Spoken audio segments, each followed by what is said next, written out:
Donc je vous invite à ouvrir Jean 21, 15 à 19. Après qu'ils eurent mangé, Jésus dit à Simon-Pierre, « Simon, fils de Jonas, m'aimes-tu plus que ne m'aiment ceux-ci » Il lui répondit, « Oui, Seigneur, tu sais que je t'aime. » Jésus lui dit, « Paie mes agneaux. » Il lui dit une deuxième fois, « Simon, fils de Jonas, m'aimes-tu » Pierre lui répondit, « Oui, Seigneur, tu sais que je t'aime. » Jésus lui dit, « Paie mes brebis. » Il dit pour la troisième fois, « Simon, fils de Jonas, m'aimes-tu » Pierre fut attristé de ce qu'il lui avait dit pour la troisième fois. « M'aimes-tu » Il lui répondit, « Seigneur, tu sais toutes choses, tu sais que je t'aime. » Jésus lui dit, « Paie mes brebis. » En vérité, je te le dis, quand tu étais plus jeune, tu te saignais toi-même, et tu allais où tu voulais. Mais quand tu seras vieux, tu étendras tes mains, et un autre te ceindra, et te mènera où tu ne voudras pas. Il dit cela pour indiquer par quelle mort Pierre glorifiait Dieu. Et ayant ainsi parlé, il lui dit, « Suis-moi. » Ainsi a été la parole de Dieu. Amen. Donc nous prenons toujours une semaine de plus après Noël. Donc, ça peut être marrant ou bizarre de faire une semaine de la saison de l'Avent après que l'Avent soit terminé. Mais on fait toujours une semaine de plus après Noël pour réfléchir un peu plus sur pourquoi nous fêtons l'Avent. Si on se souvient, l'Avent, c'est la période où nous réfléchissons au peuple d'Israël qui attendaient la venue de leur Messie, de leur Sauveur que Dieu avait promis par les prophètes. On fait cela pas seulement pour nous souvenir de la naissance de Christ, pour être reconnaissant pour la naissance de Christ, même si c'est le cas. On fait cela aussi pour nous former à attendre le jour où ce Messie reviendra, le jour où Jésus enlèvera le péché et ses effets et nous fera vivre avec lui pour toujours dans un monde sans douleur, ni mort, ni tristesse, ni colère, ni crainte. Alors, pour le dire autrement, il y a une raison pour laquelle on a lu ces passages dans l'Apocalypse ce matin. C'est ce jour-là, le jour où toutes ces choses arriveront, que nous attendons. Mais souvent, ce jour peut nous sembler un petit peu abstrait, presque fantaisiste. Quand on lit ces passages, ça peut nous paraître assez loin de ce qu'on vit. On lit ces passages et ça ne fait pas grand-chose parce que ça semble très lointain, pas très réel. Alors, initialement, j'avais prévu de prêcher sur ces passages qu'on a lus pendant le culte ce matin, mais après, la semaine dernière, pendant que je réfléchissais à la préparation de ce message, je réfléchissais, je priais, et en fait, je m'étais rendu compte que j'ai eu plusieurs discussions avec plusieurs personnes ce mois-ci en particulier, qui me font penser que ça nous servirait bien, dans ce dernier dimanche de 2023, de parler, pas encore de Noël évidemment, et pas directement du retour de Christ, mais plutôt du temps entre les deux, le temps dans lequel nous vivons actuellement, pendant que nous attendons encore l'arrivée de ce jour. Beaucoup de chrétiens entendront des prédications sur le retour de Christ et ressentiront du doute plutôt que de l'encouragement. Parce que si on regarde à leur vie jusqu'ici, ils ne sont pas sûrs d'y arriver. Alors peut-être que ces promesses, ces belles choses, ces belles images sont pour les autres, mais pour moi, je ne suis pas trop sûr, étant donné comment j'ai fait jusqu'ici. On n'est pas sûr de persévérer jusqu'à la semaine prochaine, d'autant moins jusqu'à la fin de notre vie. Alors plutôt que de paniquer quand on lit ces textes et d'imaginer que peut-être que c'est pour certains, mais pas pour moi, on va rester là un peu. On va rester dans ce moment de « on n'est pas sûr ». Les 3 semaines passées, on était au début de l'évangile de Jean, où Jean a décrit Jésus pour nous. Dieu lui-même, le créateur de toutes choses, notre vie et notre lumière qui a pris une nature humaine pour nous. Alors c'est une belle image, et on parle depuis 3 semaines de pourquoi c'est une belle image. C'est une belle image tant qu'on est en bon terme avec lui. Mais imaginez, si vous étiez là pour voir Jésus en face à face, et que vous l'avez déçu et trahi en personne. Genre, c'est pas juste une idée, mais en personne. Il est là, vous le voyez, et vous savez que vous l'avez déçu. Ça vous ferait croire d'avoir Jésus vous regarder à ce moment-là. Comment est-ce qu'il réagirait? Eh bien, c'est exactement ça l'expérience de l'apôtre Pierre. Si vous vous souvenez un peu de lui, Pierre était pêcheur, genre pêcheur, et pas, ou des filets plutôt, pas pêcheur comme pêcher. C'était le disciple, un disciple qui a été appelé par Jésus à le suivre. De tous les disciples, Pierre était un des plus engagés, un des plus fervents. Il était certainement celui qui avait le plus de confiance. Vers la fin de l'évangile de Jean, on voit beaucoup de choses qui changent pour lui. Dans Jean 13, Jésus dit aux disciples ce qui se passera bientôt, comment il sera arrêté et mis à mort.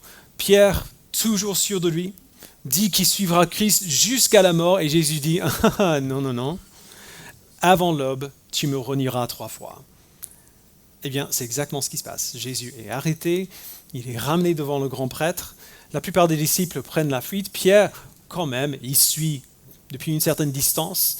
Il reste à l'extérieur de la maison où Jésus se trouve. On le voit dans Jean 18, des gens qui sont là avec Pierre à l'extérieur le reconnaissent, lui demandent s'il est disciple de Jésus. Pierre a peur. Et donc il dit, non, je ne le connais pas. Je ne connais pas cet homme. 3 fois, comme Jésus l'a dit. Alors, bien sûr, on comprend Pierre. Pierre a peur, et donc il dit non. Il dit qu'il ne connaît pas. C'est normal qu'il ait peur. Nous aurions eu peur aussi. Ce n'est pas ça le problème. Le problème, c'est le cœur de Pierre. Ce n'est pas juste son mensonge. C'est aussi son cœur. Il était sûr qu'il était plus fort que ça.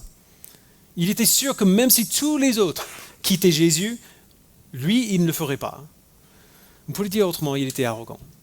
Il s'imaginait plus fort qu'il ne l'était vraiment et il dépendait de sa propre force pour tenir bon dans le moment de tension.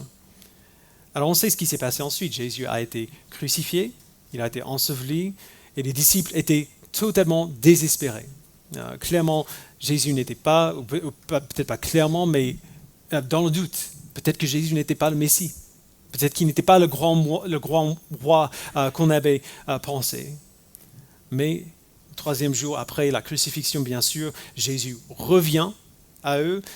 Il apparaît au milieu d'une pièce fermée. C'est clairement la même personne. Genre, les disciples peuvent le reconnaître, ils peuvent voir les marques dans ses mains et dans ses pieds. Mais il est aussi différent, il est changé. Ressuscité, oui, mais aussi glorifié, de nouveau vivant dans un corps parfait, libéré de la maladie et de la faiblesse et de la mort. Alors pensez au bouleversement que cela aurait dû être pour les disciples. Déjà, Jésus les avait surpris plein de fois par son enseignement, par ses miracles, mais maintenant, Jésus se tenait devant eux comme un signe de quelque chose de beaucoup plus grand qu'une simple résurrection du corps dans l'avenir. Jésus avait déjà ressuscité des gens dans le passé, mais c'était les mêmes, genre Lazare, quand il est ressuscité, c'était le même Lazare qu'avant. Ça, c'est différent. Jésus est devant eux comme un signe de quelque chose de beaucoup plus grand que la promesse d'une résurrection future. Il était le signe, pas seulement d'une résurrection, mais d'une rénovation, d'un renouvellement. Et pas seulement pour 1 ou 2 personnes, mais pour tout ce qui appartenait à Dieu. J'imagine que les jours qui ont suivi la résurrection de Christ, parce que Christ est resté pendant quelques semaines après sa résurrection, j'imagine que ces jours ont dû être horriblement étranges pour les disciples. Genre, on connaît tous ce sentiment quand on apprend quelque chose, une information qui est tellement énorme qu'on marche dans une sorte de brouillard. On est incapable de voir quoi que ce soit de la même manière après. Maintenant, dans le tout dernier chapitre de l'évangile de Jean, Jean 21, on voit une histoire très intéressante, peut-être mon histoire préférée dans tout cet évangile. Et c'est là qu'on va passer le reste de notre temps aujourd'hui. Quelque temps après la résurrection de Christ, quelques disciples étaient près du lac de Tibériade et Pierre décide d'aller à la pêche. C'est ce qu'il connaît. On ne sait pas pourquoi, mais il décide qu'il va aller pêcher. Tout le monde se met dans le bateau, ils font la pêche toute la nuit, ils n'ont rien. Ils décident de rentrer, ils voient un homme près du lac, ils disent hey, « jetez le filet de l'autre côté de la barque ». Je ne sais pas pourquoi ils l'ont fait. Ça fait toute la nuit qu'ils pêchent, ils n'ont rien attrapé. Pourquoi est-ce que ça changerait quelque chose? Mais ils disent oh, « ok, allez, tentons le coup ». Ils le font et d'un seul coup, les filets sont remplis, totalement remplis de poissons. Alors c'est Jean qui reconnaît que ce n'est pas juste un gars qui est près du lac, mais c'est Jésus. Et comme ça, sur un coup de tête, Pierre, il saute dans l'eau et il nage comme un malade pour voir Jésus. Ce que je trouve assez marrant, Pierre qui arrive devant Jésus tout trempé pendant que ses amis essaient de ramener tous ces poissons. Je me demande ce que Pierre a dit à Jésus. Salut. Une fois qu'il était là, qu'est-ce qu'on dit après ça? Quand ils arrivent, ils ramènent les poissons. Jésus leur fait un petit déjeuner. Il cuit le poisson, il les prépare à manger. Alors déjà, ça aurait été incroyable. Le Fils de Dieu ressuscité et glorifié qui te fait du poisson pour le petit-déj. Pas mal. Mais après d'avoir mangé, Jésus fixe Pierre des yeux et il commence ce qui serait la conversation la plus importante de toute la vie de Pierre, sûrement. On va le relire ensemble. Donc on était dans Jean 21, à partir du verset 15. Lorsqu'ils eurent mangé, Jésus dit à Simon-Pierre, « Simon, fils de Jonas, m'aimes-tu plus que ceci ?» Il lui répondit, « Oui, Seigneur, tu sais que j'ai de l'amour pour toi. » Jésus lui dit, « Nourris mes agneaux. » Il lui dit une deuxième fois, « Simon, fils de Jonas, m'aimes-tu » Pierre lui répondit, « Oui, Seigneur, tu sais que j'ai de l'amour pour toi. » Jésus lui dit, « Prends soin de mes brebis. » Il lui dit la troisième fois, « Simon, fils de Jonas, as-tu de l'amour pour moi ?» Pierre fut attristé de ce qu'il lui avait dit la troisième fois, « As-tu de l'amour pour moi ?» Et il lui répondit, « Seigneur, tu sais tout. Tu sais que j'ai de l'amour pour toi. » Jésus lui dit, « Nourris mes brebis. » En vérité, je te le dis, quand tu étais plus jeune, tu mettais toi-même ta ceinture, tu allais où tu voulais, mais quand tu seras vieux, tu tendras les mains et c'est un autre qui attachera ta ceinture et te conduira où tu ne voudras pas. Il dit cela pour indiquer par quelle mort Pierre révélerait la gloire de Dieu. Puis il dit, « Suis-moi. » Alors c'est une histoire qui est relativement simple. Jésus pose la même question à Pierre 3 fois, il reçoit la même réponse, et après chaque question, il donne une variation du même commandement. La question c'est pourquoi est-ce que Jésus a posé cette question, est-ce que tu m'aimes? Pourquoi est-ce qu'il a posé 3 fois? Et pourquoi est-ce que Pierre était attristé quand il a fait? Alors, Jésus a posé la question, si vous n'avez pas encore deviné, il pose la question 3 fois parce que c'est 3 fois que Pierre l'a renié. C'était 3 fois que Pierre a renié connaître Jésus. Et Pierre le savait. C'est pour ça qu'il a été attristé. Première fois, peut-être un peu confus. Deuxième fois, ok, ça fait beaucoup quand même. 3 fois, est-ce que tu m'aimes? Oh bon sang. C'est 3 fois que je l'ai renié et il me l'a dit avant. Il m'a prévenu que ce serait 3 fois. Jésus plaçait Pierre subtilement mais très clairement devant son propre échec, devant son propre orgueil, son hypocrisie et son péché. Alors pour la plupart d'entre nous, on sait ce que ça fait. On a tous déçu ou blessé quelqu'un qu'on aime, quelqu'un qui avait confiance en nous. Et si on est chrétien, on est tous conscients qu'on a péché contre Dieu. Mais parfois, savoir qu'on a péché contre Dieu peut toujours être peut être un peu abstrait, comme si on n'a pas été fidèle à un principe plutôt qu'à une personne qu'on aime. Pierre avait marché avec Jésus pendant 3 ans. Il avait écouté, il avait observé, il a eu des discussions sans nombre avec lui. Il a reçu la vie par cet homme. Pierre aimait cet homme plus que quiconque du monde entier. Il n'y avait personne qui était plus important pour lui. Et maintenant, cette personne-là est assise en face de lui, il le regarde dans les yeux et il lui rappelle, doucement mais clairement, que Pierre l'a déçu. Que Pierre a renié même le connaître. Au moment où la simple présence d'un ami aurait été tellement précieuse pour lui. Pierre l'a déçu. Alors Pierre répond aux questions de Jésus de la seule manière possible. Il dit, tu sais tout. Tu sais que je t'aime. Et c'est tout ce qu'il peut dire, mais ce n'est pas vraiment suffisant. N'importe quel mari qui a blessé sa femme le sait. On dit, je t'aime, mais à ce moment-là, dans le moment où ma femme est blessée, je t'aime, ça sonne un peu creux quand même.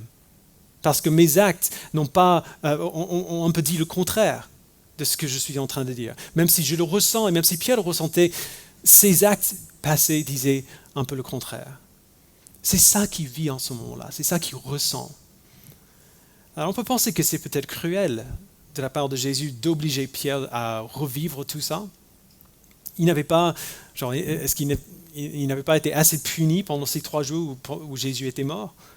Pourquoi est-ce que Jésus avait besoin de lui jeter son échec à la figure comme ça? Il faut bien comprendre ce qu'il fait. Ce n'est pas pour se venger contre lui. Ce n'est pas pour punir Pierre. Quand Jésus attirait l'attention de Pierre sur son échec et disait ce qu'il disait, il le faisait pour Pierre, non pas contre lui. Pierre avait besoin de savoir, pas seulement dans sa tête, mais dans ses tripes. Il avait besoin de savoir qu'il n'allait pas réussir à être le disciple parfait qu'il voulait être. Il n'allait pas réussir. Il ne serait pas parfait. Il y aurait des hauts et des bas dans sa vie pour Christ. Et il avait besoin de savoir que ces bas, que ces échecs, ne signifiaient pas qu'il était incapable de suivre Christ. Que ces bas ne signifiaient pas qu'il était incapable de servir Christ, d'être utile pour son royaume.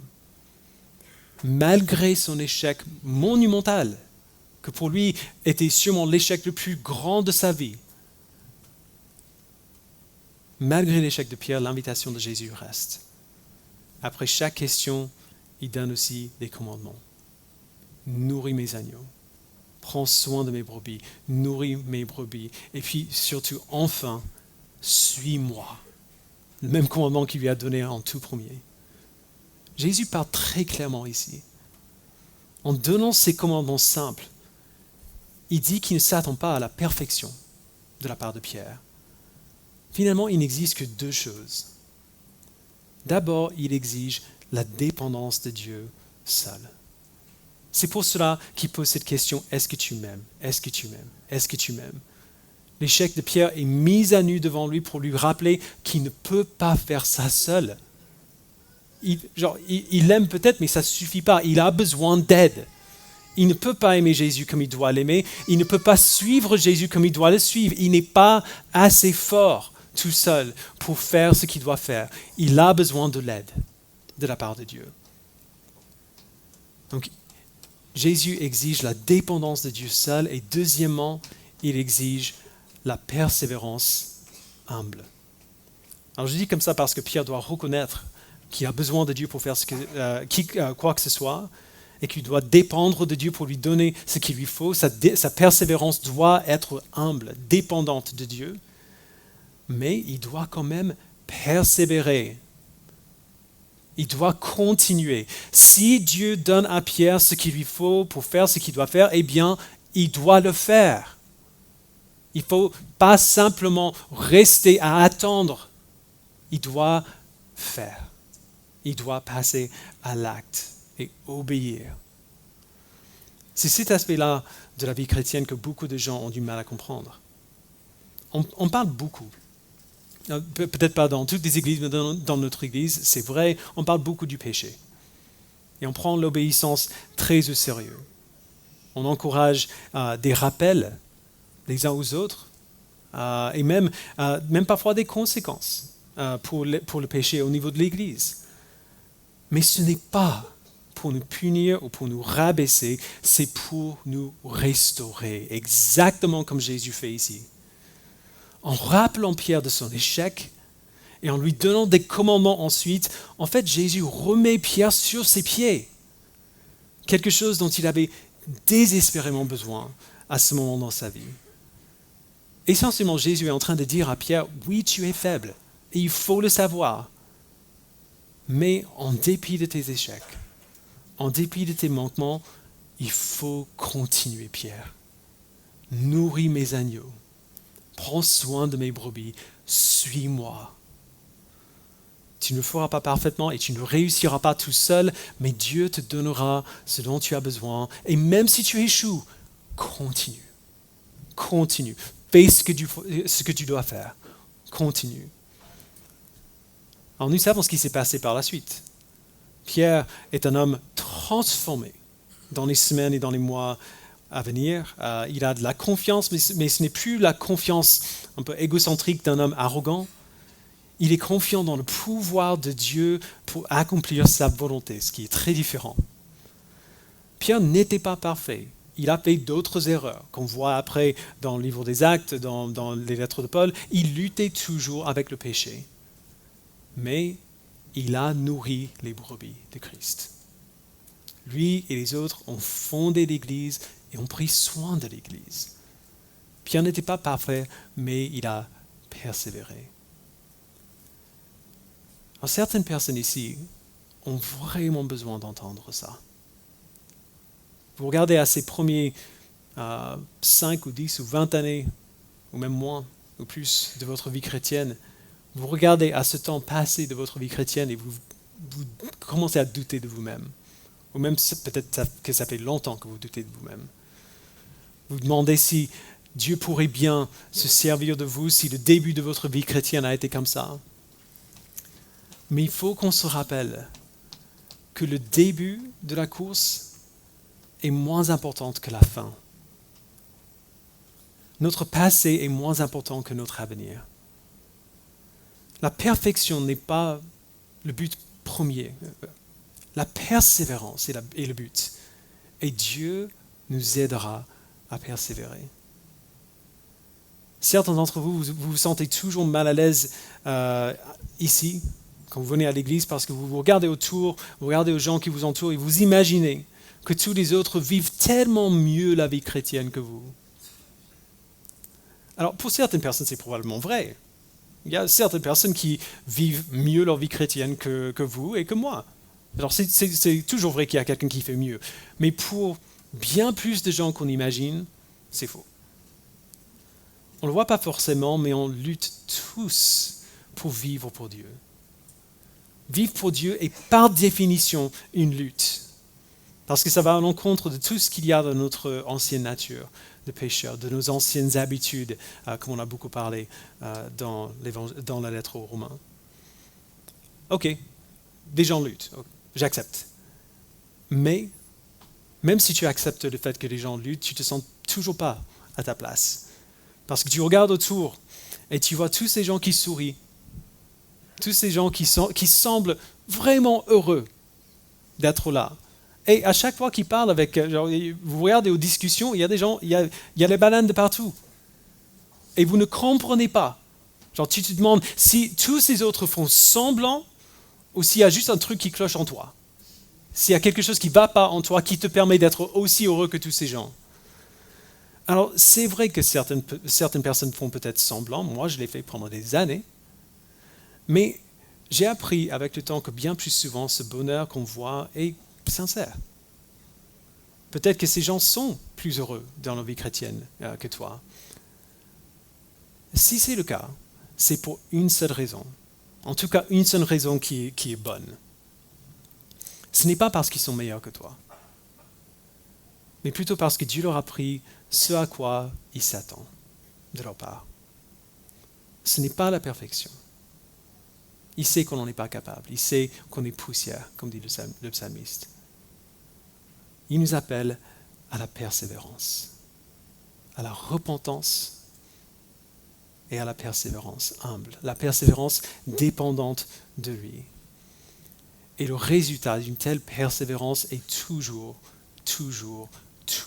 le progrès. Si on regarde à la courbe de la vie chrétienne, on imagine souvent que c'est comme ça. Une ligne droite vers le haut. Non, c'est plutôt comme ça. Il y a des hauts et des bas plus ou moins prononcés pour certaines personnes que d'autres, mais la courbe de la vie chrétienne n'est pas une ligne droite. Mais si on persiste à nous repentir quand on échoue, si on persévère dans l'obéissance après l'échec, on voit quand même que la courbe monte vers le haut. La perfection est le but final Et nous y arriverons le jour où Christ reviendra, renouvellera toutes choses et abolira les effets du péché et de la mort. Tout ce qu'on a lu tout à l'heure, c'est là où nous allons. Mais on n'y est pas encore. Alors pour aujourd'hui, nos ordres de la part de Dieu sont dépendez de moi. Persévérer et progresser. C'est pour ça que les chrétiens véritablement heureux sont heureux. C'est parce que Dieu leur a appris ce à quoi ils s'attendent. Il leur a appris que la force de persévérer et de progresser ne viendra pas d'eux-mêmes, mais qu'ils peuvent dépendre de Dieu pour leur donner ce qu'il leur faut pour persévérer aujourd'hui. Alors du coup, permettez-moi de vous laisser avec un petit conseil. Souvenez-vous de ce que Jésus dit à Pierre. Quand il demande 3 fois si Pierre l'aime, Jésus ne lui dit pas après de commencer une église qui deviendrait un phénomène mondial qui continuerait encore 2000 ans plus tard. Si Jésus avait dit ça, Pierre, est-ce que tu m'aimes? Oui, tu sais que je t'aime. Alors, commencez l'église qui grandira et qui remplira tout le monde entier. Pierre aurait... non, non. À ce moment-là, il n'était pas capable de faire ça. Non, Jésus l'a appelé à des tâches bien plus petites et bien plus simples. Nourris mes brebis. Prends soin de mes brebis. Suis-moi. Suis-moi. À ce moment de sa vie, Pierre n'aurait peut-être pas été capable d'être l'apôtre fondateur qui deviendrait bientôt. Mais il pouvait prendre soin des gens que Dieu avait placés dans sa vie. Et il pouvait continuer de suivre Jésus. Il pouvait se donner à l'obéissance au commandement qu'il avait reçu de Jésus depuis 3 ans. Il ne pouvait peut-être pas faire ce qu'il a fait par la suite à ce moment de sa vie, mais suivre Jésus, oui, ça je peux faire. Vous n'avez pas besoin de vous soucier de ce à quoi Dieu vous appellera dans 20 ans, ou même pendant 2024. Vous n'avez pas besoin de vous soucier de si vous êtes capable de faire ce que Dieu vous appellera à faire plus tard. Pour l'instant, vous ne l'êtes sûrement pas. Vous n'êtes pas capable de faire ce à quoi il vous appellera, en tout cas pas encore. Tout ce dont vous avez besoin de vous soucier, c'est ce que Dieu a placé devant vous aujourd'hui. Et demain, ce sera la même chose. Et le jour d'après, ce sera la même chose. Vous n'avez pas besoin de vous comparer à d'autres chrétiens aujourd'hui. Ils ne sont pas vous et ils ne sont pas là où vous êtes. Tout ce que vous devez faire, c'est garder les yeux fixés sur où vous allez et continuer de marcher lentement et sûrement, un pas après un autre, dans ce sens-là. Ce que nous avons vécu jusqu'ici n'est que le début, et le début est moins important que la fin. Et puisque nous ne savons pas à quel moment cette fin arrivera, il faut commencer maintenant. On doit dépendre de lui, persévérer à chaque instant et obéir à ce qu'il nous donne de faire aujourd'hui. Et puis, refaire la même chose demain, et le jour d'après, et le jour d'après, jusqu'à la fin de notre vie. C'est à ça que ressemble la vie chrétienne.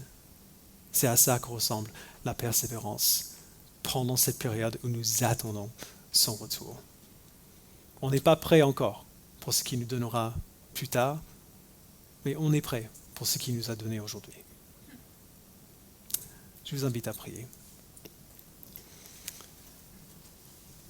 Père, nous te remercions pour la grâce que tu as montrée à Pierre, parce qu'on peut s'identifier tellement facilement avec lui. Merci Père pour cette assurance que tu as donnée à travers Christ, de savoir que malgré son échec, malgré son échec que nous pouvons comprendre, mais qui pour lui a dû être monumental, malgré cela, tu l'appelais à la même chose à laquelle tu l'as appelé au tout début. Suis-moi. Prends soin de mes brebis, nourris mes brebis et suis-moi. Aide-nous, Père, à avoir cette même assurance. Que notre réussite, entre guillemets, ne dépend pas de nous,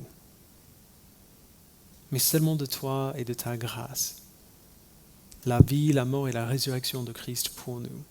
C'est ça qui réussit notre vie avec toi. La seule chose que tu nous appelles à faire à chaque jour, c'est de nous replacer devant toi, les mains ouvertes en disant que nous avons besoin de toi. Et puis d'obéir à ce que tu nous donnes aujourd'hui. Je ne suis pas capable de faire ce que tu m'appelleras à faire demain, ou la semaine prochaine, ou l'année prochaine, ou dans 20 ans. Mais je suis capable de faire ce à quoi tu m'appelles aujourd'hui. Merci, Père, pour cette grâce que tu nous donnes d'habiliter toujours ce que tu appelles. Au nom de Jésus-Christ, nous prions. Amen.